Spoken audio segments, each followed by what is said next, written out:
Hello everyone, welcome back to the game of the day. Today we are going to see one of the games of the Indian super talent Pragnananda against the Iranian super talent Parham Maghsoodlu. Uh, this was played in the Chess Kids Junior Speed Chess Championship. The game started with the Perk defense. So this is the standard Perk defense formation. Here there are two plans for black, two ways of putting his pawns. One where the pawn goes to c6, another where the pawn goes to a6. In this game, white tries to keep the options open, so he starts with queen d2. Now if the pawn goes to a6, white can develop in a different way, sometimes with the pawn on h4 or in a more sharper way.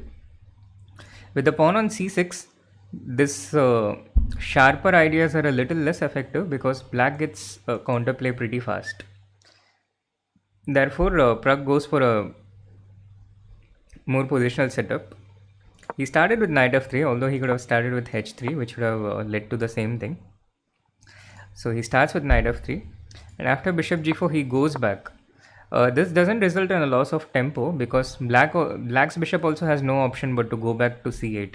There are no good squares in the middle, so black cannot really make any use of his uh, white's knight retreat. So Parham makes a normal move b5, which fights for the center with the idea of b4. After h3, bishop c8, Prag defends the e4 pawn with a natural developing move, the bishop to d3. Now the game continues with some fight for the center, and after knight f3, e5 and castle, we have a normal position where there is some tension in the center, and black has a little bit commitment on the queen side. Here, Parham played bishop b7, a normal developing move, a harmless looking move, which turned out to be a big mistake actually. Instead, he should have really taken ed, knight d4, and only then played bishop b7. The reason why this is such a bad move is because, I wouldn't say it's such a bad move, but the reason why it suffers bad consequences is because white has this very strong thematic idea here, takes, and then a4. Now if black plays ba4, then all his pawns are weak on the queen side. White can either take knight a4 or with the rook, and these pawns don't paint a pretty picture. If he had played b4, then this commitment is not good for black, and after knight e2, a5, white can just play c3, after which black either has to take or play c5. In either cases, black's queenside pawns are pretty weak and shaky, and these pawns become a target later. So Parham played a6, not committing, neither going forward nor to the other direction. Knight e2, the knight going to g3 is also a pretty common maneuver in these positions. Two things, mainly it helps white to play c4 to put more pressure on this b5 pawn and the queen side in general.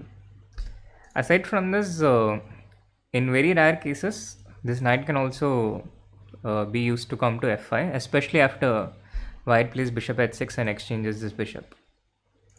So knight e2, castle, knight g3, queen e7, and here Prag played a couple of very strong moves, c4 and c5. This is a very important point because if black takes knight c5, then after queen b4, his pawn structures are pretty bad, and this pin is also very annoying and impossible to get out against. White definitely wins material. Therefore, black had to support this with a5, and here Prag just supports the c5 pawn with rook c1. Now black could have played bishop a6 trying to get rid of this bad bishop, but white has a lot of good options here. Amongst the simplest is to just take this, play rook d1 and put one of his pieces on the d6 square. It could be the queen, the rook, or even this knight can come to d6 in the future. It's a pretty sad position for black. But Parham did not do this, which I felt was practically the lesser of the evils. He played rook d8, and now after queen e2, which is a very strong positional move, this option of bishop a6 no longer exists for black. From here on, Pragg just starts to completely outplay Parham in a strategic way. So the bishop goes to c4, a good square for the bishop. Here also Parham had this option to play something like bishop c8, bishop e6, which was again an essential, which was again essential for black to play. But he didn't do this, and white just gradually increased the pressure, taking control of the position. So now this knight seeks to come to b3. Knight c5 isn't really a possibility for black, because after bishop c5, queen c5, bishop f7 check, black loses his queen. So he's forced to play knight f4. And I mean, he's not forced to play knight f4, but the pressure really got to black at this point, and he tried to seek a release with knight f4 to open this bishop. But Pragg just took it and closed this bishop with e5. Now there is really no way to attack this e5 pawn or try to put pressure. If this e8 knight was on d7 instead, then black's position would have been a lot easier. But he's not able to bring this in any practical way possible. And after knight c7, knight e4, bishop e5, here came the decisive point when Pragg played the spectacular move bishop f7 check. Black cannot take with the king, because after knight e5 check, queen e5, knight d6 check, king f6, queen e5 check, king e5, knight f7 check. And black is not only losing an exchange, but he also probably loses another pawn, and the existing pieces on the board are clearly much superior for white. So king g7, queen f7. In case of queen f7, white can just take this, and he can use his knight to invade all the weak squares of black, like d6, f6, h6, etc. And black's pawns are also pretty weak, and the king as well. So bishop f7 check, king g7, and now Pragg just patiently comes back. Aside from having a huge strategic advantage on the queen side, now black's king side has also been opened up, and pretty soon things go from bad to worse for black. And after rook d8, here white just wins a lot of material. Knight d6 threatens the rook as well as the bishop. Bishop d6, rook e7, bishop e7, and now white is a queen up. Black does have a rook and a minor piece as compensation, but again the problem is the weak king, and this b7 bishop is out of the game throughout the whole duration, which also doesn't help black. Now Pragg just finds a pretty direct way to finish off black with knight e5, rook e1. Parham is a very tenacious defender, and he tries to defend in the best possible way and tries to resist in any position.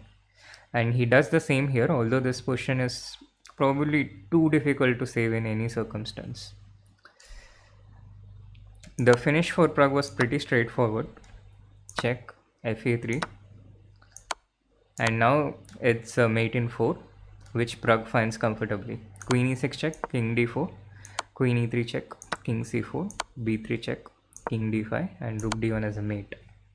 A king mated in the center of the board is not the most common sight, but black allowed it to happen instead of resigning a bit earlier. This was a really high quality and excellent game by Pragg. I thought it was pretty accurate throughout the game, and black only made one slight inaccuracy, after which Pragg pretty much gave not much chances to come back. So that's all we have for our game of the day today. Thank you.